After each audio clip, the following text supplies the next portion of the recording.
Sevgili dostlar, herkese merhaba, ben Emre İlhan, kanalıma hoş geldiniz. Bugün günlerden 1 Haziran 2024 Cumartesi, saatlerimiz 8:43'ü gösteriyor ve biz fındık bahçesindeyiz. Fındık bahçesinde birazdan yapacaklarımı anlatacağım. İlaçlamayı yaptık, gübrelememizi yaptık. Onunla ilgili paylaşım yapmadım. Hem ilaçlama hem video çekmek kolay olmuyor. Bugünkü esas konumuz filiz alma arkadaşlar. Filizi nasıl alacağız?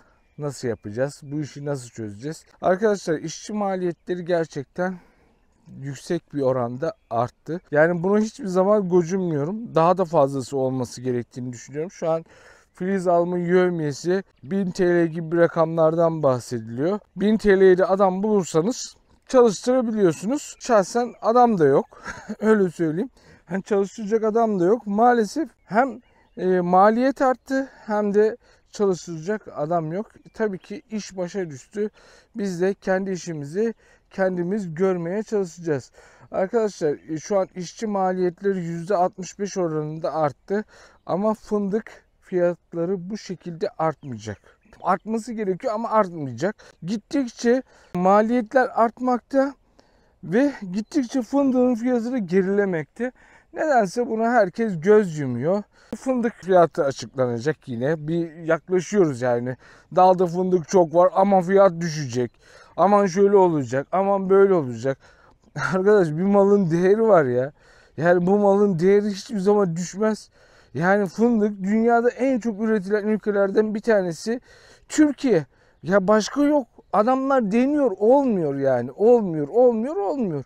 Buradaki altın yatağı bize ait. Nedense bizim yetkililerimiz bunu bedava verme peşinde. Yani bedava satalım, bedava yapalım. Bunun amacı ne diye düşünüyorum kendi kendime. Böyle düşünüyorum.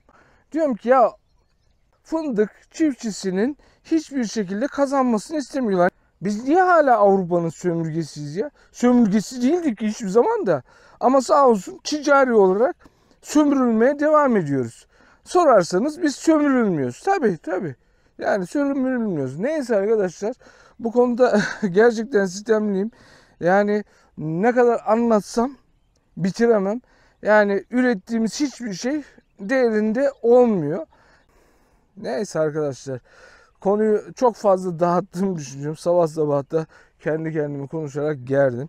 Neyse, bizim konumuz filiz alma. Kendi filizimizi kendimiz almaya karar verdik. Şu an hani herkeste olduğu gibi bizde de bir ekonomik sıkıntılar var. Maalesef hani işçiye bu kadar bir para çıkartamıyorum şu an itibariyle. Yaklaşık 19 yevmiyede aldığım bir bahçe burası. Yani bugünün şartlarında 19 bin lira gibi bir rakam yapıyor. Fındık altını biçmesini de biz bu bahçemizi bir tanıdığımıza verdik. Otunu aldı güzelce. Yukarıki bahçeyi de biz erkek kardeşimle biçtik. Kısmen de ben biçtim. 35 bin liralık bir avantaja geçtik. 35 bin oradan, 19 bin buradan, yaklaşık 55 bine yakın bir artı avantajımız olacak. Nasıl olacak? Filizi de kendimiz alırsak. Arkadaşlar, şöyle hemen göstereyim. Görmüş olduğunuz gibi şöyle bu şekilde bir filiz alma aparatımız var. Bunu Düzce'de Çoban Tarım'dan aldım. Farklı markalarında var. Konuşuluyor, söyleniyor. Kullanmadım, denemedim. Yani bu markada bir marka var mı? Bunda onu da bilmiyorum. Yani gittim oradan aldım. İnternette dolaşan ürünlerden bir tanesi. Hani poşette satılıyor. İsmini ne koyarsan koy. Hiçbir yerinde bir şey yazmıyor. Ama aynı zamanda Düzceli bir firma da bu şekilde bir üretim yapıyormuş. Tabii bundan daha farklı bir ürün. Hem 2 bıçaklı hem 3 bıçaklı. Bunun bu bölümü birazcık şöyle 4 tane vida varken onda somun var. Şuralar metal bir aksam. Hani şimdi içeriğini bilmediğim için, hani bilseydim, görseydim onu alırdım ama biz bunu almış bulunduk. Öztürk Metal üretiyor. Onu da yani eğer almak isterseniz, Düzce'deyseniz en azından üretim olan bir yerden almanızı tavsiye ederim. Çünkü yedek parça sıkıntısı yaşamamak adına herhangi bir sorun olduğu zaman direkt yedek parçasını üreten yerden, fabrikasından temin edebilirsiniz. Hatta bir komşuma önerdim, gitti aldı. O da kullanmaya başlamış. Memnun olduğunu söyledi. Tabii bu aletler biraz insanlara yadırganıcı bir şekilde geliyor. Neden geliyor? Hani tam almaz, herhangi bir iş görmez gibi düşüncelere kapılabiliyorlar. Ama böyle bir şey söz konusu olduğunu düşünmüyorum. Ben geçen hafta itibariyle şöyle bir başladım. 16-17 Ocak aldım. Gayet de başarılı olduğunu gördüm. O yüzden de herkese tavsiye etmeye başladım. Daha öncesinde yani bu işe başlamadan önce biz Selami abiyle, buradan kendisine selam olsun, görüşüyorduk. Hani filizi nasıl yapalım diye. Filiz alma aparatıyla işte yapalım. Bu sene o da öyle karar almıştı. Ben de öyle karar almıştım. O benden önce başladı filiz almaya. Gayet de başarılı olduğunu söyleyince ben de hemen aparatı aldım, işe koyuldum. Denemeye de başladım. Yani geçen hafta itibariyle başladım. Gayet de iş gördüğünü görünce artık dedim biz de filizlerimizi bu aparatta alalım. Arkadaşlar lafı çok fazla uzattığımı düşünüyorum. Şöyle birazcık da makineyi detaylı göstereyim. Ve hemen de işe koyulalım. Çünkü hava iyice ısınmaya başladı. Saatimiz kaç oldu? Yani 9'a 10 var. Hani en azından 9'da başlayayım. Size kısmen ne kadar filiz aldığımı da göstermeye çalışacağım. Kaç sayıda aldığımı göstermeye çalışacağım. İnşallah yorulmadan bu işi yaparım. Hava da birazcık sıcak bugün. Makinenin detayını göstereyim. Ve daha sonrasında başlayalım yavaş yavaş. Makinemiz bu şekilde. Filiz alma aparatımız şöyle tırtıklı bıçaklara sahip. Gayet de güzel gözüküyor. Tabi ne kadar dayanır onu bilmiyorum ama şu şeylerin, koruma muhafazaların geçen hafta bende bir tanesi büküldü. Neyse ki karga burunla düzelttim. Şöyle alacağımız ocakları göstereyim.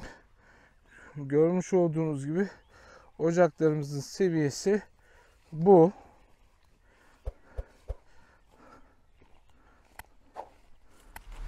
Yani görmüş olduğunuz gibi seviyemiz bu. Dallarımızın kalınlıkları da şu şekilde. Yer yer değişkenlik gösterebiliyor. Şimdi Allah'ın izniyle başlayalım. Arkamdaki ocağı alacağım. Şu an tam saatimiz 9'a geliyor. İnşallah sorunsuz bir şekilde alırım. Şimdi filizimizi almaya başlayacağız.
Ocağımızı aldık. Gayet de temiz olduğunu düşünüyorum. Ocağımızın filizini aldık. Gayet de seri bir şekilde aldığımı düşünüyorum. Birazcık daha hızlı olabilirdik tabi. Ama görmüş olduğunuz gibi bakın şöyle bazı yerlerde kalabiliyor. Yani bu da çok önemli değil benim görüşüm. Birazcık daha oyalanıp burayı tamamen sıfırlayabilirsiniz. Tabi bu da size ağacınız izin verirse. Burada bir ağacımız var. O yüzden belki buraya yanaşamadık. Ama genel hatlarıyla baktığınız zaman gayet de güzel bir filiz alma işlemi oldu. Bu şekilde devam edeceğiz. Birazcık daha yakın çekim yapmaya özen göstereceğim. Bakalım yakından nasıl fark edilecek. Birazcık daha kamerayı aşağı indireceğim. Ve o şekilde bir çekim yapacağım. Ama şöyle söyleyeyim, ben kullanırken rahat bir şekilde kullandığımı söyleyebilirim. Şimdi birlikte daha yakından bir çekim yapalım. Daha sonrasında ben işimi hızlandırayım ve inşallah videonun sonunda ne kadar nasıl yapmışız onu gösteririm.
yoğun bir ocağımızı aldığımızı söyleyebilirim. Bu şekilde ocağımızı temizledik. Birazcık da dallar yoğun ocağımda. Görmüş olduğunuz gibi şu kalınlıkta filizleri aldığını söyleyebilirim. Bu şekilde devam edeceğiz. Videonun sonunda size detaylardan bahsederim. Neler var artılar, neler var eksiler. Bana kalırsa eksi bir yan yok. Eksi yan biziz. Ocak yapılarımızın düzgün olmaması, dallarımızın birbirine yakın olması. Eksi yanlar bunlar. Bunun da sebebi biz oluyoruz. Filiz alma aparatı olmuyor. Hatta dipte köklerin olması diyebilirim. Şimdilik benden bu kadar. Videonun sonunda inşallah görüşürüz. Neler yaptığımızı anlatırız. Kaç ocak aldığımızı söyleriz. Çok fazla lafı uzatmayayım. İşim de geride kalmasın. Görüşmek üzere. Evet, şimdi bir mola verdim. Aslında 1 Haziran'da başladık videoya. Bugün günlerden 2 Haziran 2024 Pazar. Dün pek devam edemedim. 2 saat çalışabildim. Biraz da geç gelmiştim. Öğle sıcağı olunca bırakmak zorunda kaldım. Eve gidince de evdeki işlerimden dolayı gelemedim. Dedim ki ertesi sabah gelirim erken saatte. Başlarım yapmaya dedim. Dün arkadaşlar yaklaşık 2 saatte 34 ocağın filizini aldım. Bugün yine 2 saat oldu çalışmaya başlayalı. Şöyle söyleyeyim, 20-25 ocak aldım diyebilirim. Ocaklarım burada çok yoğun.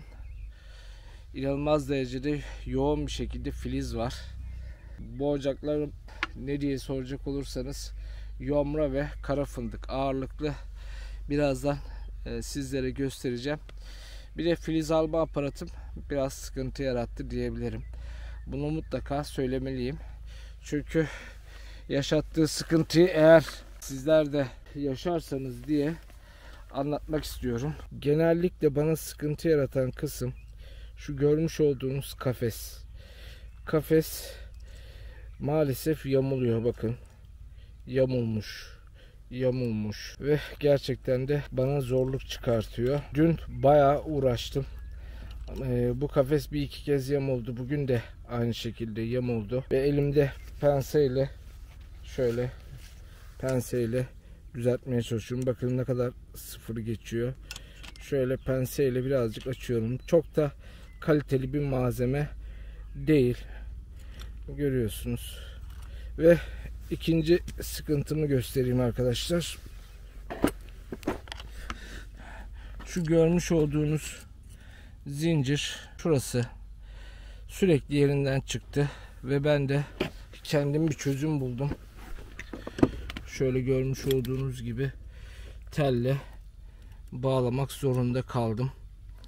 Bakın kafes ne kadar yamulmuş arkadaşlar. Kafes çok kaliteli değil. Herhalde piyasadaki çoğu kafeste, bir markanın dışındaki kafeslerin çoğu bu şekilde. Bunu mümkün mertebede penseyle düzeltmeye çalıştım. Bu da ister istemez işin aksamasına neden oldu. Bir de tek başına çalışıyorsanız benim gibi hafta içleri de iş yerindeyseniz hafta sonu böyle bir aksaklık gerçekten adamı işten soğutuyor. Neyse ki bugün çok fazla bu sorunla karşılaşmadım. Bir iki kez kafes yamuldu. Onu da artık penseyi yanıma aldım. O şekilde giderdim. Burayı da güzelce bu şekilde yapınca telle o sorun da ortadan kalkmış oldu. Hatta yanımda yedek teller de getirdim. Şu şekilde çelik teller, herhangi bir sıkıntı yaşarsam diye. Şöyle aldığım ocakları göstereyim. Bakın bugün almış olduğum ocaklar bu şekilde. Mümkün mertebede dibine girmeye çalışıyorum. Tabi ocaklarda izin verirse arkadaşlar. Ocaklar görüyorsunuz, dallar yatmış durumda. Birazcık da sıkılık mevcut. Fırsat bulduğum yerlere girmeye çalışıyorum. Mesela şu arası boşsa bu aradan giriyorum. mümkün mertebede buradan temizlemeye çalışıyorum. Şöyle filiz yoğunluğunu göstereyim arkadaşlar. Ocakların içinin ne kadar büyük olduğunu görüyorsunuz. Almış olduğumuz ocaklar bu şekilde. Haliyle böyle bir yoğunlukta ocaktan filiz almaya çalıştığınızda zaman biraz daha uzuyor. Evet arkadaşlar, artık filiz alma aparatı ile alakalı kafamdaki bütün soru işaretleri gitti. Bütün sorunlarla karşılaştığımı düşünüyorum. O yüzden artık gönül rahatlığıyla bir yorum yapabilirim. Çünkü yarım saat, bir saat çalışmayla bu iş anlaşılmıyor. Birazcık makineyi çalıştırmanız lazım. Ben genel hatlarıyla memnunum. Çünkü ocak yapım buna müsaitti. Ocak yapım müsait olduğundan dolayı, araları da açık olduğundan dolayı rahatlıkla işimi gördüm diyebilirim. Kesinlikle dallara zarar vermiyor. Çünkü koruma muhafazası sayesinde, etrafındaki o kafes sayesinde zarar vermiyor. Gayet de güzel bir iş görüyor. Eğer ocaklarınızın dibinde kök de yoksa işiniz daha seri bir şekilde gidiyor. Mesela şöyle söyleyeyim, şöyle yükseklikte kökler varsa haliyle sıkıntı yaşayabilirsiniz. Öncelikle bu kök temizliğini mutlaka ve mutlaka yapmamız gerekiyor. Bunu filiz için değil, fındık ocaklarımız için yapmamız gerekiyor. Zaten ilk önce fındık ocaklarımız için yaparsak daha sonrasında filiz alırken de bize rahatlık sağlayacak. Mümkün mertebede ocaklarımızın içinin açık olması gerekiyor. Ocaklarımızın ortasından dal gelmemesi gerekiyor. Bu yine filiz için değil arkadaşlar. Yine fındık ocağımızın hava alması ve güneşlenmenin olması için bu bir şart. Mutlaka ocaklarımızı buna göre dizayn etmemiz gerekiyor. Bizim olması gereken şekilde dizayn ettiğimiz zaman fındık ocaklarımızı, filiz alma aparatı bizim çok işimizi görecektir. Ben bıçakla kesinlikle diyorum bu kadar iş yapamazdım. Şu an yaptığım işten memnunum. Sadece bana aparatın vermiş olduğu birkaç sıkıntı oldu. Farklı firmalar var. Farklı firmaları tercih edebilirsiniz. Hatta ben Düzceli bir firma var, Öztürk Metal. Kendileriyle görüştüğümde cihazlarında böyle bir sıkıntı olmadığını, herhangi böyle bir problem yaşamayacağımızı dile getirdiler. Yakın zamanda inşallah bir tane daha aparat almayı düşünüyorum. Bunu da erkek kardeşime vereceğim. İkimiz birlikte Kurban Bayramı'nda nasipse filizlerimizi almaya devam edeceğiz. Sabah böyle 7'de geleceksiniz buraya. Saat 10'da bırakacaksınız. Akşam da serinde geleceksiniz. Güzelce işinizi yapacaksınız. Öğle sıcağında çalışılmaz. Gerçekten beni yordu. Yani hangi iş olursa olsun bu zamanda yorar. Bu zamanı bırakmamak gerekiyor filiz almayı aslında. Daha erken zamanlarda almamız gerekiyor. Mayıs ayında, ortalarında, başında filizlerimiz böyle nasıl diyeyim, böyle kahverengi olmadan, şöyle kahverengi olmadan almamız gerekiyor. Hem de çok da yükselmemiş olur. Külleme rahatsızlığı için filizlerin mutlaka ve mutlaka alınması gerekiyor. İlaç, kullanmış olduğumuz ilaç belli bir yere kadar etki ediyor. Ben gördüğüm kadarıyla çok fazla etki etmiş mi tartışılır. Belki geciktirdi. Ama şu an bir an önce filizler bizi alın diyor. Bizi bu yükten kurtarın. Ve dallara sıçramadan bir an önce filizleri almamız gerekiyor. Arkadaşlar çok fazla uzattım düşünüyorum. Dediğim gibi filiz alma aparatı gayet bence başarılı. Ve almanızı tavsiye ederim. Hangi markayı alırsanız alın. Ben Düzceli olduğum için fabrikası Düzceli olan bir ürünü tercih etmeyi düşünüyorum ikinci etapta. Birinci etapta bunu aldık, böyle işte kullanıyoruz. Ama Öztürk Metal'in ürünü gayet sağlam olduğunu iddia etti. Hatta komşuma da aldırdım. Kendisi kullandı. O da sadece şikayeti ocakların içindeki dalların olması olduğunu söyledi. Kendisini birazcık zorladığını söyledi. Ama onun dışında farklı ocaklarda kullandığında memnun kaldığını söyledi. Şimdilik benden bu kadar. Kendinize çok iyi bakın.